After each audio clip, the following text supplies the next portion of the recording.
Hey guys, I'm Erin and welcome back to my channel. Today I'm bringing you part 1 of my March wrap up, and today I'll be talking about all the SSF and horror that I read in March. So for this wrap up, I'll be talking about 10 books. I had 8 fantasy from this month, 1 sci-fi and 1 horror. So for these 10 books, I had an average rating of 4.05, which was really great. I really had a great speculative reading month until the end. It wasn't, every book I read was 4 stars or above until the very last 2, which were 3 stars, so it was kind of a meh into the month, but still overall definitely really enjoyed the stuff I read this month, which is great. And so this time I think I'm going to talk about them in the order I read them, kind of mix it up a little bit, see what wrap up format I like the best. So to start off, I'm going to be talking about 2 books that I reread, and also I will say these 2 I majority did not read in March. I started both of these, one at the beginning of January, one at the end, and just finished them up right at the beginning of March. And so the first of that is A Game of Thrones by George R.R. Martin. This is the first book in the Song of Ice and Fire series. I'm sure you've heard of it. This was, as I said, a reread for me. I read these books for the first time in high school, and I decided to reread them because my husband has seen the show and really likes the show. Well, except for the ending, but who really liked the ending. But so he really liked the show and had never read the books. I really loved the books and had never seen the show. Well, never seen the whole show. I've seen season 1 of the show.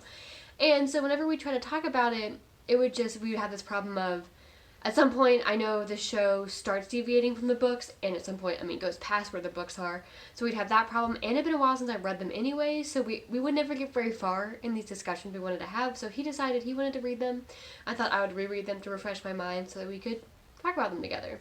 So this was the first one. I really enjoyed this reread. It reminded me why this is one of my favorite series. It just really has everything to me. It has great characters. I like the plot. It has a ton of intrigue that I love. I love the setting. I think the writing, I like George R. R. Martin's writing. Overall, this is, again, just one of my favorite ongoing series. And I'm planning on continuing rereading these sometime. Haven't decided when to pick up the second one yet. So yeah, this was, I would say, a successful reread. There were several nights where we would stop reading to talk about various characters or plots or themes in the books, and it was really enjoyable.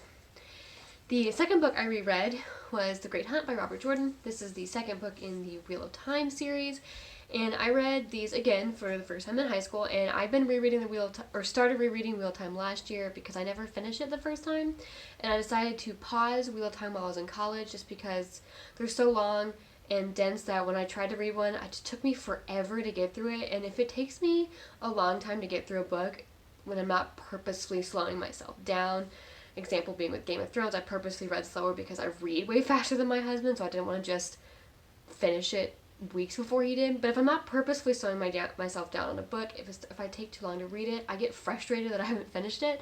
So I realized my first year of college that Wheel of Time was just long and dense, and it wasn't something I wanted to try and force myself to read through while I was really busy with engineering classes. So now that I'm out of college, I finally decided to get around to picking them up and rereading the first 7 and then reading the last 7. So this was book 2.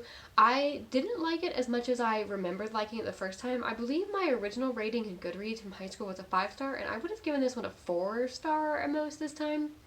I just think the plot dragged a little. I did still enjoy it. That's not to say I disliked it. I just think I do like this one because it starts kind of deviating from the Lord of the Rings inspired plot that the first one is. So it definitely starts becoming its own thing, but I do think the plot does drag a little bit. However, I did still enjoy it. I enjoy these characters. I do enjoy this world, and I am looking forward to rereading the third one. Though I think I will stop rereading these and Game of Thrones at the same time. That's kind of too much, so I think I'm going to pause the Wheel of Time reread again until after I finish rereading the Game of Thrones series. Moving forward. So after those 2, I have 6 other fantasies that I read this month. The first one I finished in the month was Jade City. This one I also mostly read in February and just didn't quite finish in February. And part of that was because while I enjoyed this book, I gave this book a 4-star, it never totally hooked me into the plot. It was one of those books that while reading it, I had a good time, very interested in what's happening, but when I would put it down, it wasn't one of those that was sitting there calling to me, like, you must pick this up to find out. So it just took me a little bit longer to read than I had expected because of that. I wasn't just like sitting there at work aching to read a few chapters or a few pages everywhere I could fit it in. It was one that I generally read when I was like sitting down to read versus getting in pages whenever I can. So because of that, I only gave this one 4 stars. That was really the main detractor for me. But again, as I said, I really enjoyed it whenever I was reading it. I really like the characters. I think they're all quite interesting. I'm very intrigued to follow them more in the sequel. I really enjoyed all of them. I don't know if I had a favorite. They were all very unique and different and had I think they were all really fleshed out and well-developed characters. I also thought the setting was really cool. I wasn't expecting it to be such a modern-based setting, but I think it really worked very well with what the story was, and I really enjoyed this kind of modern-infused setting quite a lot. It goes very well with the vibe of a mafia story. It was a great choice, I think, on part of the author. Next, I read a novella, which was Silver in the Wood by Emily Tesh.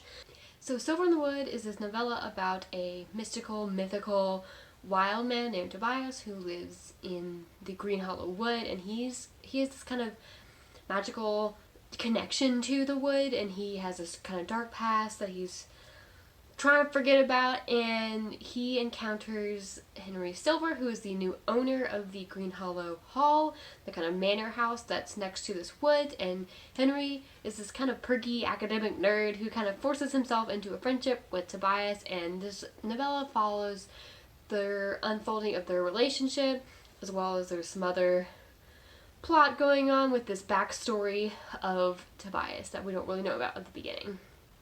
So yeah, the setting of this one was very fairy tale-esque. It was like this creepy, atmospheric forest setting, which was quite interesting.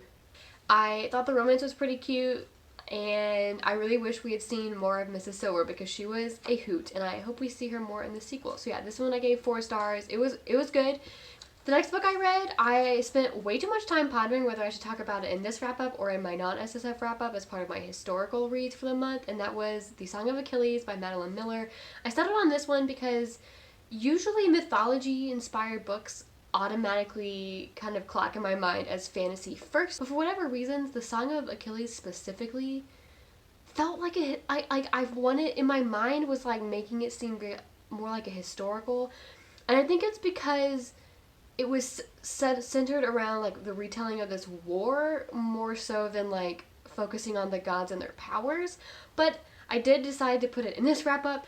Onto the actual book. I really like this one. I thought this was better than Circe, which is Madeline Miller's other book. This follows Patroclus. It's from the point of view of Patroclus and follows his meeting Achilles and then their kind of childhood growing up, training with Chiron, and then going off to the Trojan War. And I really enjoyed this. I just think this book was beautifully written. The story in this one is definitely a heartbreaking story, which is I think one of the things I always hear people talk about. I think the relationship between Patroclus and Achilles was just really well done, well developed, and it really hooked me, and I gave this one 5 stars. Next up, I read TheReluctant Queen by Beth Durst. This is the second book in the Queens of Rinthia series. I think this one was better than the first. This series does not suffer from the second book slump. This book has a similar kind of bare bones plot as the first one in that we have our Queen's Champion training a woman in her spirit powers to become heir to the throne. But I think the author did a really good job in taking that bare bones plot and making it feel quite different in this one, so it didn't feel like you were just reading the same book twice with maybe some names switched out. It definitely felt different, and I really liked it. I think our main character, Madeline, who's the one being trained, I liked her a little bit more than I liked Delena as the main character in the first one. Delena is in this one as a somewhat more of a side character, kind of like a secondary main character, and I liked her role in the second book more than I liked her as the main character in the first. So I think we improved with main character. Our main character, Madeline, is also a mother character, and I know that's something I've seen a lot of people want to read more or really appreciate when they do find it in books, so if that's something you're interested in, this has that, and I thought her kids were a really fun addition to the story. In addition, I liked the romance subplot in this one, definitely better than the first one. This one I think was very well done. It was like perfectly slotted in as not taking over the plot. It's definitely not a romantic fantasy, but it was a nice little subplot in the way that I really like in fantasy. I also liked the pairing. It was very much, and I'm looking forward to reading more of it, hopefully in the third book.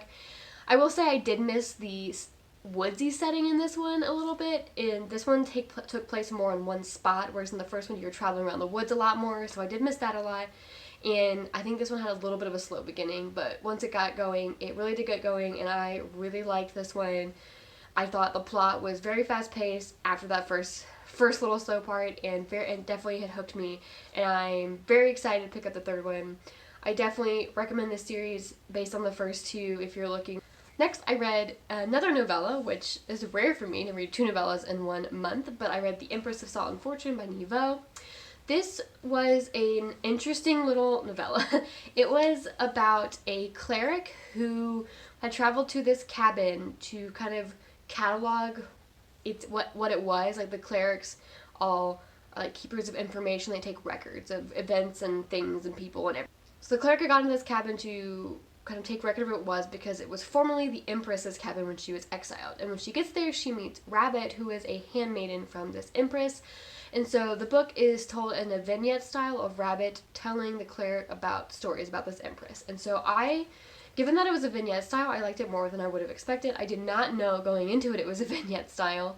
But in the past, when I read vignette style books, I haven't liked them as much, and so I did really enjoy this one. I thought it was really interesting how the beginning of most chapters, it'll be like a little epigraph kind of style of the clerics having taken notes of a couple things that they found in the cabin, and then the ensuing story about the Empress would be tied back to those items. I thought that was very interesting, and I really liked how the author did that.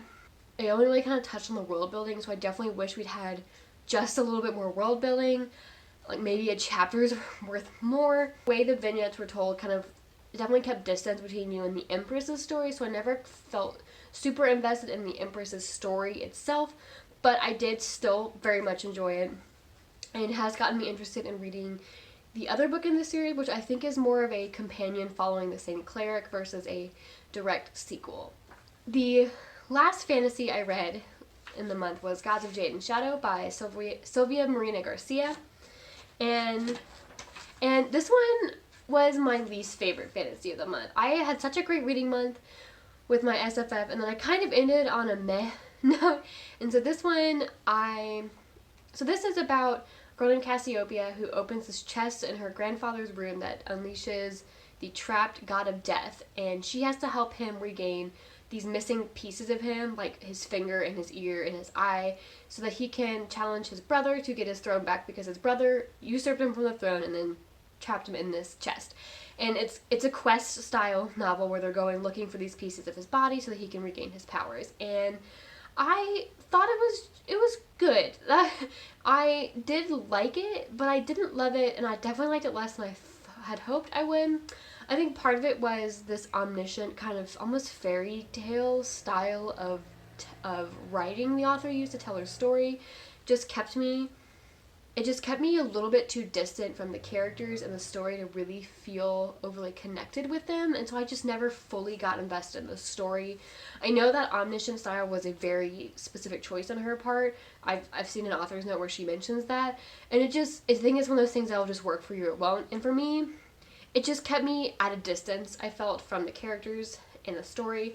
As well, this is an adult fantasy. This is what the author wrote it to be, an adult fantasy, but I actually think it might have been better if it had been written aimed at a younger audience. I know a lot of people consider it young adult, and the author has stated she intended to be adult, but I understand why those people thought it was young adult, and I think if it had been reworked to be aimed at a younger audience, I think it just would have worked better. I think there's a second point of view in this book, in addition to Cassiopeia, of her cousin who's been sent by the usurping god of death's brother, the one that has currently on the throne, to stop them because he doesn't want to lose the throne he got. And the way his chapters were written came off very juvenile. I believe he's supposed to be kind of like around 18, as is she, but he, especially the way his chapters were written, came off much younger than he was supposed to be, kind of as like a middle school bully kind of narrative in some of his chapters, which I just didn't like. And it, because it, I mean, that's not, he wasn't supposed to be like a 12-year-old. He was supposed to be older, and he just came off younger, and I didn't like how that came off like that. And so I think this kind of quest story would have worked better, I think, if it was written a little bit younger. But I still did enjoy it. I thought the mythological elements were very cool. That was definitely my favorite part, the weaving in of the Mayan mythology in it. That was very fascinating. I really liked that. I also thought she did a good job kind of building the setting. It's of the Mexican setting. It felt like you could really feel like what it was like in all the cities they were in. And I definitely thought she did a good job with that. And the story itself, for what it was a good storyline, even if I never felt fully invested in it. If I like took a step back and like thought about what the story was, the story decisions and such she made were good. It was just the way she wrote it didn't get me totally like on the edge of my seat into it. So this is one I gave 3 stars. And I think if you've liked her other stuff, I've read one other book by her that I liked a little better. And I think if you really like her writing, you'd probably like this better than I did. So I don't necessarily not recommend it if this is something that sounds really interesting to you. In addition to the 8 fantasy, I also read one science fiction, which was A Big Ship at the Edge of the Universe by Alex White. And this one was a disappointment. I thought I was going to love this. It sounded really fun. It'd been compared to Firefly, and I just didn't like it very much. The main characters that follow, we have Nyla, who is the best racing pilot around, and she gets framed for a murder that happens during a race that she's racing in. And so this murder happens, and she ends up kind of teleporting away as kind of part of what happens, and is kind of on the run. There's a bounty out for her head, and she's in the city when she runs into Boots, who is our other main character. So Boots is this older war vet from this war that happened, I think, 20 years prior to the start of this book or so. And she got famous doing this kind of treasure hunting show, like the kind of show you might find on the History Channel nowadays, I think, where she's like hunting down these fabled treasures. And ever since then, she's been selling treasure maps, but her treasure maps aren't necessarily accurate. They're kind of, she takes like a little bead of information and makes these maps, and generally they're not accurate, and she's been selling them. And at the beginning of the story, she runs into Nyla, who's on the run, and wants to turn her in for the bounty, and then they get caught up and taken aboard this ship of the Capricious.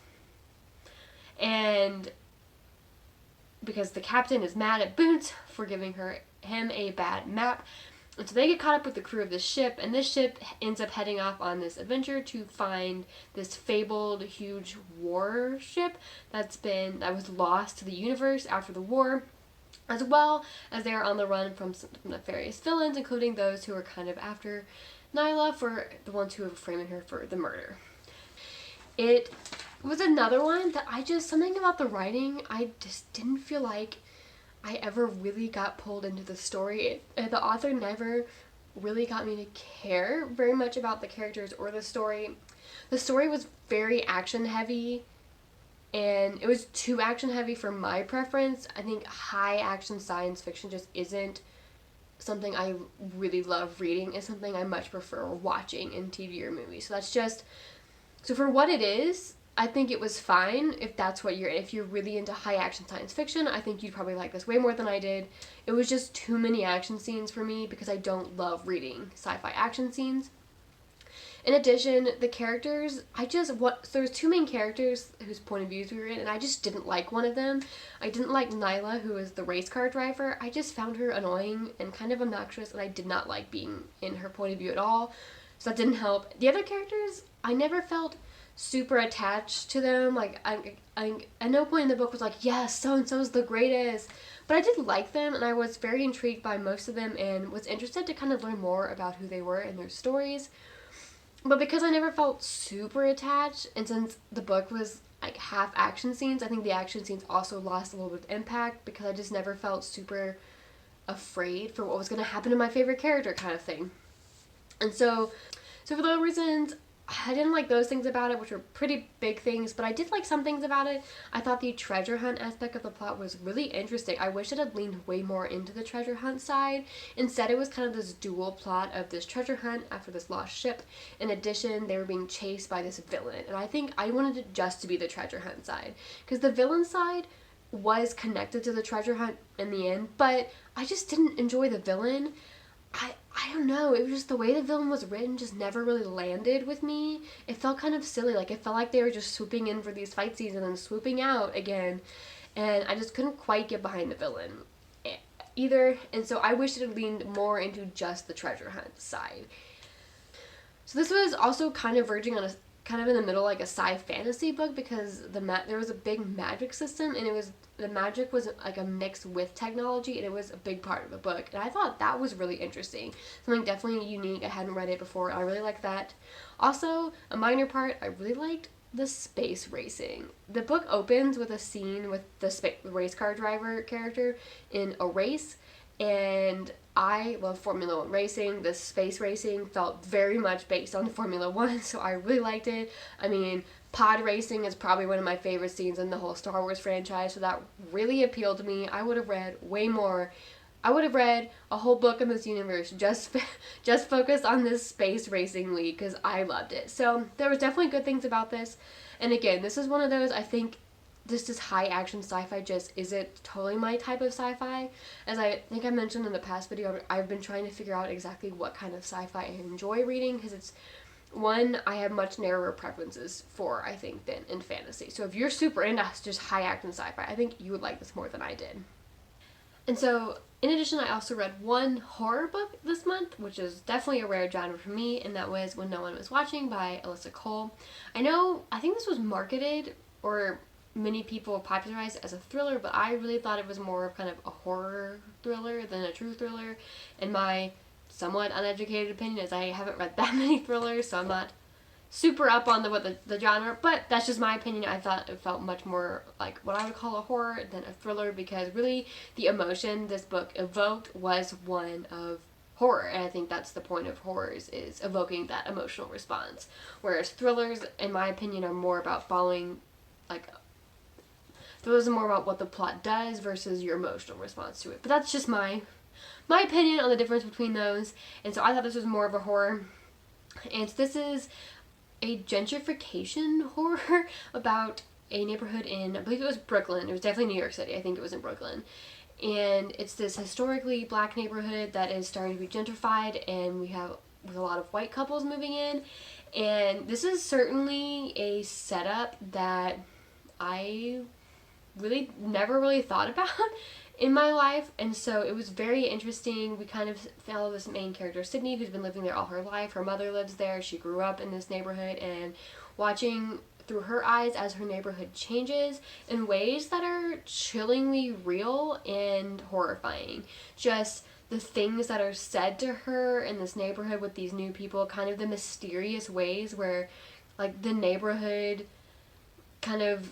shop being closed and reopened as this fancier place, seemingly with no notice and no answers of, like, where the old shopkeeper went, and just kind of these changes that feel subtle and may not seem like much, but when you start seeing, it's like it's all of these changes have little nuggets of mystery and suspicion, and it's these kind of nuggets that I think Alyssa Cole did a really good job dropping in a way that built this, like, slow build of tension. And again, I think what made this book really so horrifying and impactful was how real it felt. Like, none of, like, all the thrillers I've read, again, they said, I think this is more of a horror than a thriller, but very few horrors I read and the thrillers usually have, like, at least, even if they're rooted in the real world and aren't, like, magical in any way, like, they're just totally real, they still have, like, that sense of one step of disbelief of, oh, this is realistic, but it doesn't feel like it could be real. Whereas this book felt real, and I think it was chilling. That's how I felt reading it. It was just truly chilling how real these little changes. Like, it's totally plausible that a neighborhood shopkeeper could go out of business and a new one come in, or someone could spruce up the neighborhood and have new, like, all of it was just totally real, and it was just horrifying. I thought it was a horrifying book. I gave this book 4 stars. I think the ending brought it down a little. I think what happened in the ending was fine, like the plot itself, but this book went from this slow burn, kind of subtle tension build to like a last chapters of like an action movie level pace, and it was very jarring, the difference between those two reading experiences. And again, I don't think what happened in the end, I didn't have any issues with literally what ended up happening with the story. I just, that switch to like super action took me out. I was like, whoa, where'd that come from? As well, there was a romance thrown in this, and I know Alyssa Cole is a romance author. This is her first non-romance book, so I don't know if it was just, that's just what she writes, so it just felt natural to put it in, but I didn't think it was necessary or needed. The romance could have just been a friendship, and it would have changed really nothing about the plot. I think I would have liked it better because I didn't really like the romance in the story. It kind of took away, it took the difference in what was added to, like the difference between it being a friendship and a romance just took away from the story, whereas I think if it was a friendship it would have added all the elements it needed to, in my opinion. But I did quite like this. Again, this was a 4-star. I definitely recommend it. So that was my speculative fiction wrap up. And if you've read any of these books, let me know what you thought about them in the comments, and I will see you in my next video.